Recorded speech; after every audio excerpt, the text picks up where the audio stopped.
Hello, আজকে আমার recipe হলো রাজভোগ। রাজভোগ আর রসগোল্লার মধ্যে ডিফারেন্স হচ্ছে রাজভোগটা একটু বড় হবে আর ভিতরে একটা পুর থাকবে। তো তার জন্য আমি আজকে লাগছে দুধ। দুধ আমি আজকে নিয়েছি কাউজ মিল্ক, এটাতে 1 লিটার দুধ নিয়েছি। আমি 1 লিটার দুধেতে ছানা কাটিয়ে নিয়েছি ভিনিগার দিয়ে, আর ছানাটা কিন্তু ওই 1 ফুট ফুটে তারপর ছানা কেটে নিয়েছি, নিয়ে এটাকে জলের বেশি চিপবো না, এরপরে এতে টানিয়ে দিয়েছি। আর চিনির সিরাপটা করার জন্য 1.5 কাপ চিনিতে 4.5 কাপ মতন জল দিয়েছি। আচ্ছা, এবার পুরটা তৈরি করতে আমি নিয়েছি খোয়া ক্ষীর, একটু গ্রেট করে নিয়েছি খোয়া ক্ষীর, তার সঙ্গে দিয়েছি একটু পিস্তা বাদাম কুচি, একটুখানি স্যাফরন, আর একটু এলাচ আর দারচিনি, এলাচ আর চিনি একটু গুঁড়ো করে রেখেছিলাম, সেটা এর সঙ্গেতে মিশিয়ে দিয়েছি। মিশিয়ে দিয়ে এটাতে কী করবো, এটা ভালো করে স্ম্যাশ করে নিয়ে, ছানা দিয়ে ওটা ভালো করে স্ম্যাশ করে নিয়ে এটা এমনি ছোটো ছোটো বলস তৈরি করে নেব।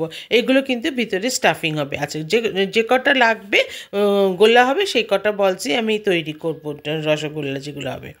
আচ্ছা, বলসগুলো কিন্তু খুব বেশি বড় করব না, নাহলে রসগোল্লাটা রাজভোগটা ফেটে যেতে পারে। তো এরকম করে করে আমি ভালো করে মিক্স করে নিয়ে এই ছোট ছোট ক্ষীরের পুর দেওয়া বলসগুলো তৈরি করে নিয়েছি। এরপরে কি করব, ছানাটাকে ভালো করে স্ম্যাশ করব। আচ্ছা, আমি আত্রি ফ্রম আত্রিস কিউজিন। আমার আজকের রেসিপি ভালো লাগলে please like, share and subscribe, আর নিশ্চয়ই সাবস্ক্রাইব করবে নিউ ভিউয়ার্সরা। আচ্ছা, ছানাটার মধ্যে আমি দিয়েছি 1 চামচ ওই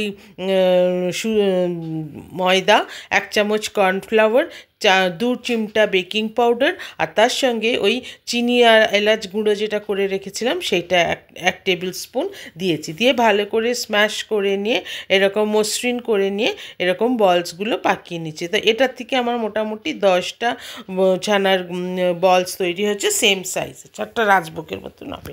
এরপর এটা ভালো করে করে নিয়ে এর মধ্যে আমি একটাতে পুর স্টাফিং করব। আচ্ছা, পুরটা স্টাফিং করে নিয়ে কিন্তু এই যে ভালো করে এটা একটা এরকম খোলার মতন তৈরি করে নিয়ে একটা করে পুর দিয়ে ওই ক্ষীরের বলসটা দিয়ে ভালো করে এটাকে স্টাফিং করে নেবো। নিয়ে এটাকে যত ভালো মতন এটা পাকানো হবে আর কি, যত করে মসৃণ হবে, তত কিন্তু রসভোগটা ভালো খেতে হবে, আর এটা কোনো ফাটবেও না। এমনি করে করে ধীরে ধীরে একটা একটা করে সব করে নেব। এটা কিন্তু একটুখানি ধৈর্য ধরে করতে হবে, তা নাহলে কিন্তু রাজভোগটা ভালো হবে না। এমনি করে নিলাম, করে নিয়ে এবার আমি সুগার সিরাপটার দিকে নজর দেব। সুগার সিরাপটা কিন্তু এবার গ্যাসটা জ্বালিয়ে নিয়ে এটাতে একটুখানি চিনি আর ওই যে জল এটার সাথে ফুটতে দেব। ফুটতে দিতে এটা করতে করতে এটা ফুটতে দেব, মানে ফুটবে কিন্তু খুব একটা সেই 1 তার 2 তার হবে না, জাস্ট ওই ফুটবে, চিনিটা গুলে এলাচ দিয়ে ফুটবে, মিক্স করে নেব। এরপরেতে আমি রসগোল্লা রাজভোগগুলো এর মধ্যে একটা একটা করে ফেলে দেবো। ফুটন্ত কিন্তু রাজভোগটা কিন্তু ফুটন্ত হতে হবে রসটা, আর এটাতে হাই ফ্লেমেতে দেবো। হাই ফ্লেমেতে দিলে এটা কিন্তু দিতে হবে। আচ্ছা, এটা প্রথম 10 মিনিট কিন্তু আমি এটাকে একদম নাড়াবো না, যে ঢাকা দিয়ে রাখবো, একদম নাড়াবো না। আর এটাতে ভালো, আর কিন্তু হাই ফ্লেমেতে রাখবো, আর নাড়াবো না।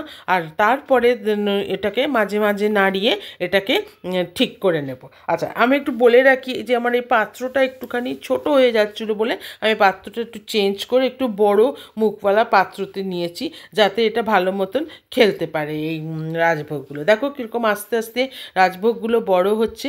এবার একবার করে নাড়িয়ে নিয়ে আরও 10 মিনিট মতন রাখতে হবে, মানে টোটাল ধরে নাও 20 মিনিট, প্রায় 20-25 মিনিট এটাকে রাখতে হবে টোটাল। করে নিয়ে এই রাজভোগটা নিয়ে এরপরে দিয়ে কী করবো, এবারে যে একটুখানি রস তুলে নিয়ে সেই রসের মধ্যে একটা একটা করে রাজভোগ আমি দেবো। এই রাজভোগটা একটা একটা করে রাজভোগ দেবো, তুলে নিয়েছি, এবার রাজভোগটা দেবো। আচ্ছা, এইভাবেতে কিন্তু এটা রাখতে হবে। আমি আবার ওটাকে পাত্রটাতে, বড় একটা পাত্রটাতে দিয়ে দিয়েছি, দিয়ে এটাতে কিন্তু প্রায় 6-7 ঘন্টা মতন এমনিভাবে রেখে দিতে হবে।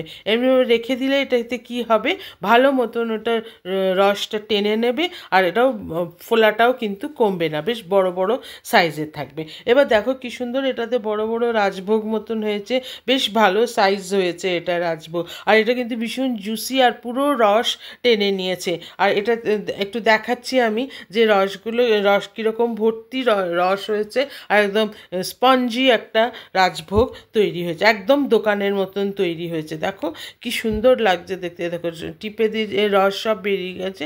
আবার এটা যখন দেওয়া হচ্ছে তখন কিন্তু আবার এটা পুরো রসটা টেনে নিচ্ছে, টেনে নিয়ে একদম আবার সেই স্পঞ্জি রসগোল্লার মতন রাজভোগের মতন তৈরি হয়ে গেছে। ঠিক আছে, এবারেতে দেখাচ্ছি আমি তোমাদেরকে কেটে যে কীরকম পুরটা হয়েছে।